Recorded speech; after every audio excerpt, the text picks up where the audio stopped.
కావాలనే మీ కలను నెరవేర్చుకోండి. సంప్రదించండి Hegde fertility, Hyderabad, Telangana. Hi sir, ఎలా ఉన్నారు? ఓం నమో వెంకటేశాయ. వెంకటాది సంస్థానం బ్రహ్మాండే నాస్తికించిన వెంకటేశ సమోదేవో నా భూతో నా భవిష్యతి. సూపర్. అది ఎందుకు చెప్పారు సార్? ఇప్పుడు వెంకటాది సంస్థానం బ్రహ్మాండే నాస్తికించిన వెంకటేశ సమోదేవో నా భూతో నా భవిష్యతి అంటే కలియుగ దైవమైనటువంటి ప్రోటోకాల్ దైవమైనటువంటి వెంకటేశ్వర స్వామి వారు లాంటి భగవంతుడు, దేవుడు ఇక రాడు, రాలేడు, రాబోడు. అలాగే ప్రపంచం మొత్తంలో తిరుమల లాంటి ప్రదేశము ఎక్కడా ఉండదు, అక్కడ ఉన్నంత మనశ్శాంతి ప్రపంచంలో ఎక్కడా ఉండదు అని దాని సారాంశం.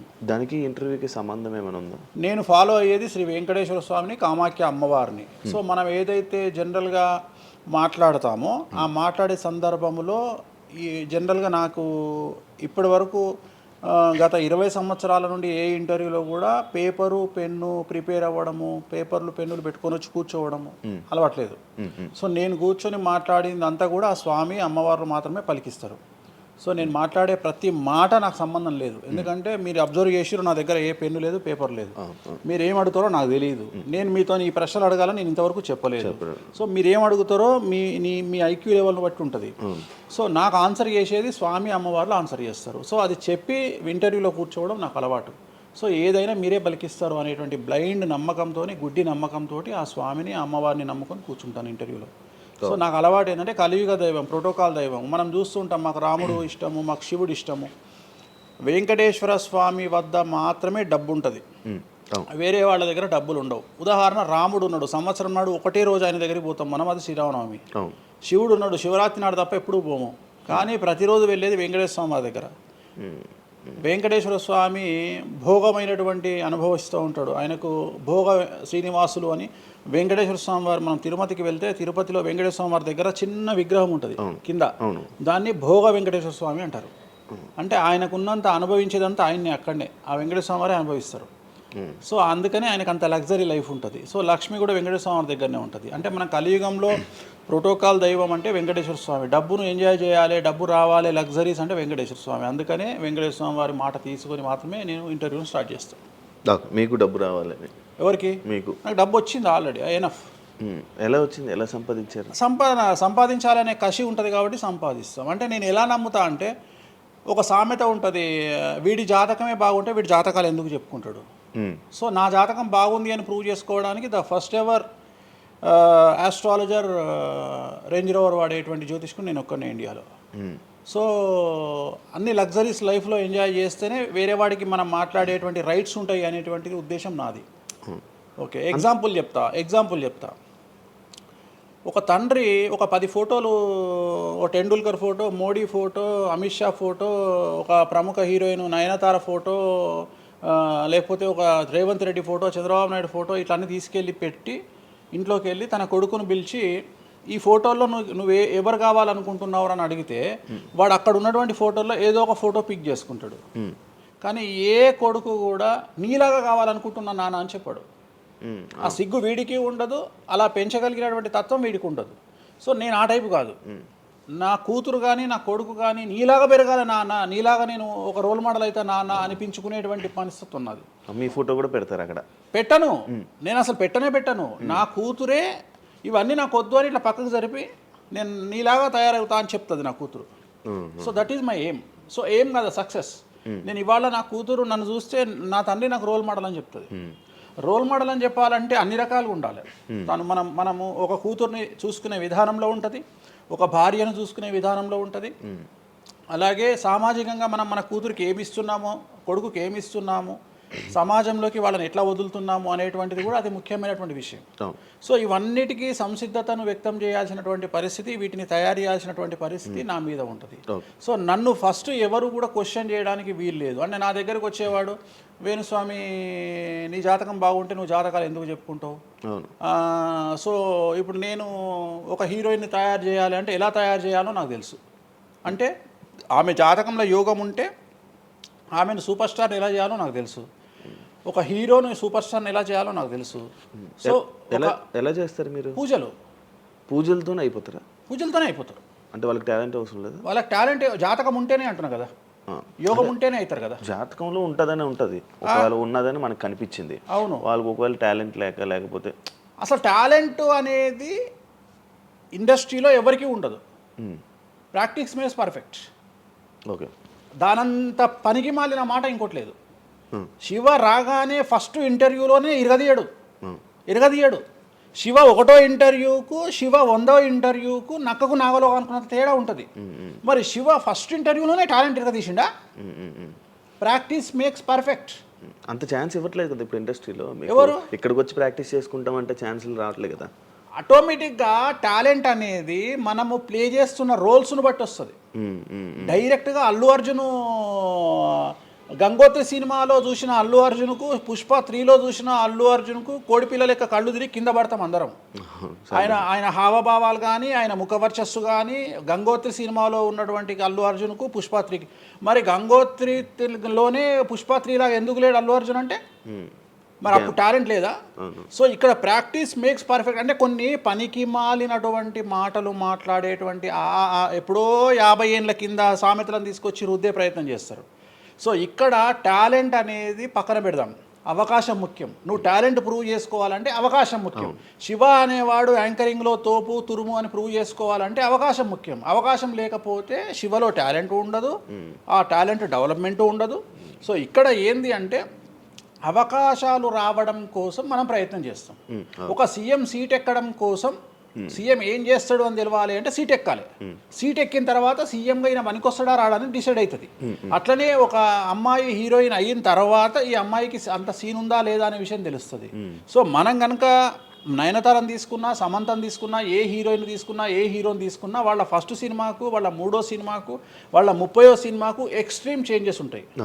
సో ఇవన్నీ ఎట్లా వస్తున్నాయి అంటే ఫస్ట్ సినిమాకి టాలెంట్ లేదు, వాళ్ళు సానబట్టబడతారు. వాళ్ళకు వచ్చేటువంటి క్యారెక్టర్ల ద్వారా వాళ్ళు ఆ లెవెల్కి వస్తారు. అట్లనే ఒక గ్రామస్థాయి సర్పంచ్ నుండి స్టార్ట్ అయినటువంటి వ్యక్తి వాళ్ళ రాష్ట్రానికి, తెలంగాణకు ముఖ్యమంత్రి అయిన రేవంత్ రెడ్డి అంటే ఆయన ప్లానింగు, ఆయన ఎట్లా చేయాలి, ఎట్లా సీఎం కావాలి అనే ఆలోచనల ద్వారా ఇక్కడికి వచ్చిండు. తెలంగాణలో కాంగ్రెస్లో ఎంతోమంది తోపులు తురుములు ఉండగా రేవంత్ రెడ్డి ఎందుకు సీఎం అయ్యిండు అంటే రేవంత్ రెడ్డి టార్గెట్ సీఎం పదవి. మధ్యలో ఉండేవాళ్ళు వేరే వాళ్ళందరూ టార్గెట్ సీఎం పదవి కాదు. కానీ రేవంత్ రెడ్డి మాత్రమే అన్ని కష్టాలు పడ్డాడు. రేవంత్ రెడ్డి మాత్రమే సీఎం టార్గెట్ చేసుకొని వాళ్ళ పదవి వచ్చింది. సో ఇది ప్రాక్టీస్ మేక్స్ పర్ఫెక్ట్. సో మనం ఎంత ప్రాక్టీస్ చేస్తే అంత పర్ఫెక్ట్ అవుతాం. అంతేగాని టాలెంట్ చూపించుకోవాలి అంటే అవకాశం రావాలి. అవకాశం వచ్చిన దాన్ని వాడుకోవాలి. అన్నిటికంటే ధైర్యం కావాలి. There is no development in comfortable zone. కలియుగంలో కంఫర్టబుల్ జోన్లో ఎప్పుడూ డెవలప్మెంట్ ఉండదు. తెలంగాణ రాష్ట్రంలో కాంగ్రెస్ పార్టీలో మనం గనక కాంగ్రెస్ పార్టీలో ఉన్నటువంటి వ్యక్తులను తీసుకుంటే ఒక రేవంత్ రెడ్డి మినహా ఎవరు కూడా జైలుకి వెళ్ళలేదు. రేవంత్ రెడ్డి జైలుకు వెళ్ళడానికి కూడా సంసిద్ధత వ్యక్తం చేసినాడు. అలాంటి ఫైటింగ్ చేసినాడు. అంటే కంఫర్టబుల్ జోన్ దాటి రిస్క్ జోన్లో ఫైట్ చేయడం వల్ల ఇవాళ సీఎం అయినాడు. మిగతా వాళ్ళందరూ ఎక్కడనో దగ్గర భయపడ్డమో, బాధపడ్డమో, వెనకడిగేయడం వల్లనో వాళ్ళు అక్కడనే ఉండిపోయారు. ఈయన మాత్రమే జైలుకు వెళ్ళి మరీ ఫైట్ చేసి వాళ్ళ సీఎం అయ్యాడు. అంటే ఎవరైతే కష్టపడతారో వాళ్ళకు ఫలితం దక్కుతుంది. ఎవరైతే కంఫర్టబుల్ జోన్లో ఉంటారో వాళ్ళు కంఫర్ట్ లెవెల్ అట్లనే ఉంటుంది. సో సమాజంలో మనం బయటికి వచ్చి ఫైట్ చేసి అన్నిటినీ ఎదుర్కొని 10 మందితో దొబ్బులు తిని సోషల్ మీడియాలో దొబ్బించుకొని కింద కామెంట్లు పెట్టించుకొని బండనాయదవా దొంగనాయదవా అని కామెంట్లు పెట్టించుకొని సో ఇవన్నీ ఓవర్కమ్ అయ్యి సమాజాన్ని అర్థం చేసుకొని వీళ్ళంతా పనికి మాలిన వెధవలు కామెంట్ల రూపంలోనే ఉంటారు అని మనం ఫైట్ చేస్తూ ముందుకు వెళ్తేనే మనకు లైఫ్ దొరుకుతుంది.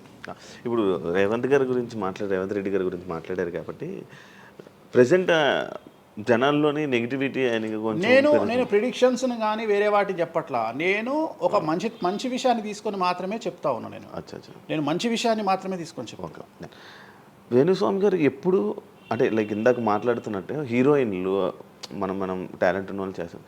ఎక్కువ వేణుస్వామి దగ్గర చేసుకున్న యాక్టర్స్ అమ్మాయిలే ఎందుకు వచ్చి చేయించుకుంటుంటారు పూజలు వేణుస్వామి గారి దగ్గర? ఒక రాజు కావాలంటే రాజ్యం కావాలి, ఒక రాణి కావాలంటే రాజు ఉంటే సరిపోతుంది. అర్థం కాలేదా?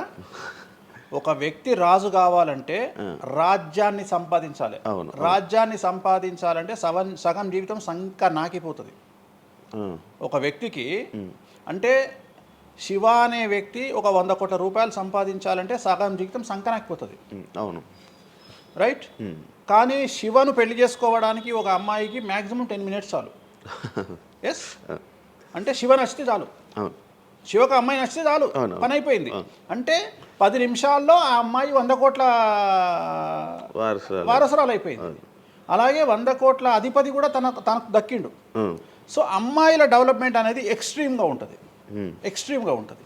ఉదాహరణ, ఒక ఇంటర్వ్యూకు 10 మంది అమ్మాయిలు 3 అబ్బాయిలు వస్తే ఈ 10 మంది అమ్మాయిల ఇంటర్వ్యూలు అయిపోయినాక వీళ్ళు సెలెక్ట్ కాకపోతే వాడి అదృష్టం మహాసుడిగా ఉంటే వాడు వస్తాడు సీన్లోకి. అంతే తప్ప 99% వీడు ఇక్కడనే కథం అయిపోతారు అమ్మాయిల దగ్గరనే, వాడికి అంత అవకాశం ఉండదు. సో కలియుగం అనేది 2002 తర్వాత షిఫ్ట్ అయింది. ఒకప్పుడు ఆడవాళ్ళకి అవకాశాలు తక్కువ, మగవాళ్ళకి ఎక్కువ. ఇప్పుడు టోటల్ రివర్స్ అయింది. ఏంటంటే 95% అవకాశాలు అమ్మాయిలకే ఉంటాయి, ఒక 5% మాత్రమే అబ్బాయిలకు ఉంటాయి. అందుకే అబ్బాయిలు అందరూ ఇప్పుడు అమ్మాయిలా మారిపోతున్నారు అంటారా? బెస్ట్ కదా. ఇప్పుడు మొత్తం జెండర్ అంతా మారిపోయింది. కారణం ఏంటంటే అమ్మాయిలకు ఉండేటువంటి వెసులుబాటు అబ్బాయిలకు ఉండదు. నేను అదే చెప్తున్నా. ఇప్పుడు మగవాడు కష్టపడి పైకి రావడానికి చాలా టైం తీసుకుంటుంది, ఆడవాళ్ళు పైకి రావడానికి చాలా ఈజీగా పైకి వస్తారు. నేను అనేది ఏంటంటే వాళ్ళ కష్టంతో పాటు వాళ్ళ గ్లామర్ వాళ్ళకు తోడవుతుంది. అవును. ఇప్పుడు మీరు ఏ పాయింట్ చెప్పారో అర్థమైంది. ఇప్పుడు అమ్మాయిలకి ఎలాగో అవకాశాలు ఉన్నాయి కదా, మరి ఆల్రెడీ అలాగే ఎలాగో అవకాశాలు వస్తాయి కాబట్టి మరి మీరు వాళ్ళని ఎందుకు అమ్మాయిలనే చూడడం? అబ్బాయిలు అంటే రాని వాళ్ళకు నేను చూస్తున్నా. ఇప్పుడు వచ్చిన వాళ్ళు నా దగ్గరికి రారు కదా. ఓకే. ఇప్పుడు కరోనా వస్తేనే హాస్పిటల్కి పోతాడు, కానీ కరోనా రాకముందే పోయి పండుకోడు కదా హాస్పిటల్లో. సో అట్లనే వేణుస్వామితో పని ఉంటేనే వస్తారు. రెండవది, అమ్మాయిలకు ఉండే వెసులుబాటు ఏంటంటే అబ్బాయిలు కూడా చేసుకుంటారు నా దగ్గర, కానీ అబ్బాయిల డెవలప్మెంట్ అనేది చాలా తక్కువగా ఉంటుంది. ఉదాహరణ, నా దగ్గరికి వచ్చే అమ్మాయిలు ఓన్లీ సినిమా కోసం రారు. చాలామందికి తెలియదు ఈ విషయం. అంటే చాలామంది ఏమనుకుంటారంటే వేణుస్వామి దగ్గరికి వచ్చే అమ్మాయిలు సినిమా కోసమే వస్తారు, రారు. నా దగ్గరికి వచ్చే అమ్మాయిలు ఒక రాజకీయ నాయకురాలిగా, వక్తగా కావాలని వస్తారు. సో పొలిటీషియన్ కావాలని వస్తారు. అన్నిటికంటే ఎంటర్ప్రెన్యూర్ కావాలని వస్తారు. ఒక బోటికో లేకపోతే ఒక గోల్డ్ షాపో ఏదో పెట్టుకొని బిజినెస్ కోసం వస్తారు. సో నా దగ్గరకు వచ్చేటువంటి వాళ్ళల్లో 10 మందిలో ఒకళ్ళు ఇద్దరు సినిమా ఇండస్ట్రీకి సంబంధించిన వాళ్ళు వస్తారు. 8 మంది వేరే వేరే వేరే వేరే వ్యాపారాలకు సంబంధించి చాలా ఉన్నాయి. ఇప్పుడు లైసెన్సింగ్ చేసేవాళ్ళు ఉన్నారు, చాలామంది తెలియదు. ఇప్పుడు ఢిల్లీలో లైసెన్సింగ్ చేసేవాళ్ళు 100 మంది అమ్మాయిలు ఉన్నారు నాకు తెలిసిన వాళ్ళు. అంటే పెద్ద పెద్ద కాంట్రాక్ట్లు ఇప్పించేవాళ్ళు, పెద్ద పెద్ద వాళ్ళు. సో అలాంటి వాళ్ళు నా దగ్గరికి ఎక్కువగా వస్తారు. అంటే నా దగ్గరికి వచ్చేవాళ్ళు ఈ ఉద్యోగాలు చేసుకునే వాళ్ళు, ఇలాంటి వాళ్ళు రారు. నేనేమంటానంటే job is a biggest scam in the world. ప్రపంచంలో ఉద్యోగం అనేది అతిపెద్ద స్కామ్. సో దాన్ని ఇప్పుడు ఒక కోతి ఉంది, ఆ కోతికి మీరు డజన్ అట్టిపళ్ళు ఇవ్వండి, ఒక 2000 రూపాయలు ఇవ్వండి, అది డజన్ అట్టిపళ్ళే తీసుకుంటుంది. కానీ ఈ 2000 రూపాయలతోటి నేను ఒక 10 గెలలు కొనుక్కుంటాననే నాలెడ్జ్ దానికి లేదు. అంటే ఒక రకంగా జాబ్ అనేది ఇచ్చి ఆ వ్యక్తిని మనం మోసం చేయడం. సో జాబ్కి అలవాటు అయిపోయిన వాడు కంఫర్టబుల్ జోన్లోకి వెళ్ళిపోతాడు. సో నేనేం చెప్తా అంటే ఆ జాబు నుండి మనమే 100 జాబులు ఇచ్చే స్థాయికి ఎదగాలి అనే కసి ఉండి అక్కడికి వెళ్ళాలి. ఆ కసి ఉంటేనే పని లేదు. కలియుగంలో కష్టపడి అనే మాట మాట్లాడితే దానంత దరిద్రం ఇంకోటి లేదు. ప్రపంచంలో అతి పెద్దగా ఎక్కువగా కష్టపడేది గాడిది. అది ఈ పాటికి ఎక్కడో ఉండాలి, అది లేదు. రైట్. సో మనం కష్టపడడం కాదు, బ్రెయిన్తో పని చేయాలి. కష్టంతో పాటు బుర్ర ఉండాలి. కష్టం అనేది పనిచేయదు. నేనేమంటున్నానంటే ఈ ప్రపంచంలో బాగా కష్టపడేటువంటి మనిషి డ్రైనేజీలోకి దిగి పనిచేసేటువంటి సేవకుడు. సో ఆయన పడే కష్టానికి పర్ డే 10 లక్షలు ఇచ్చినా తక్కువనే, కానీ మనం ఆయనకి అట్లా ఇవ్వట్లా. అంటే ఇక్కడ బ్రెయిన్తో పనిచేసే వాడికే డబ్బు మిగులుతుంది. నేను మాట్లాడేది బ్రెయిన్తో. కానీ అమ్మాయిలకు బ్రెయిన్ కంటే కూడా వాళ్ళ అందముతో పనిచేస్తే డబ్బులు దొరుకుతాయి. ఇప్పుడు ఇవాళ ఇప్పుడు మనం ఉన్నాం, నువ్వో నేను ఒక ఇన్స్టాగ్రామ్లో పోస్ట్ పెడితే ఎవరు చూడు. అదే ఒక అమ్మాయి పెడితే 2 మిలియన్లు వెళ్ళిపోతుంది. ఇప్పుడు అదే కదా జరిగేది. ఇప్పుడు బెట్టింగ్ యాప్స్లోకి వీళ్ళు ఎందుకు వచ్చారంటే వాళ్ళను ట్రాప్ చేసేవాడు కూడా ఈ అమ్మాయిలకు 2 మిలియన్ల ఫాలోవర్స్ ఉన్నారు, కనీసం మిలియన్కు రీచ్ అవుతుంది వీళ్ళ వీడియో అనే ఉద్దేశంతో పెట్టిస్తున్నాడు. సో పెట్టడం ఎందుకు ఏంటి అనవసరం పక్కన పెడితే వాళ్ళకుండే క్రేజ్, అమ్మాయిలకు క్రేజ్ అలాంటిది. నేను అదే చెప్తున్నా, ఆ క్రేజ్ అమ్మాయిలకు చాలా ఈజీగా వస్తుంది. ఎందుకంటే గ్లామర్గా ఉండే అమ్మాయిలు చాలా ఈజీగా జనాల్లోకి వెళ్ళిపోతారు. సో చాలా వాళ్ళకు ఉండే అవకాశాలు చాలా ఎక్కువ.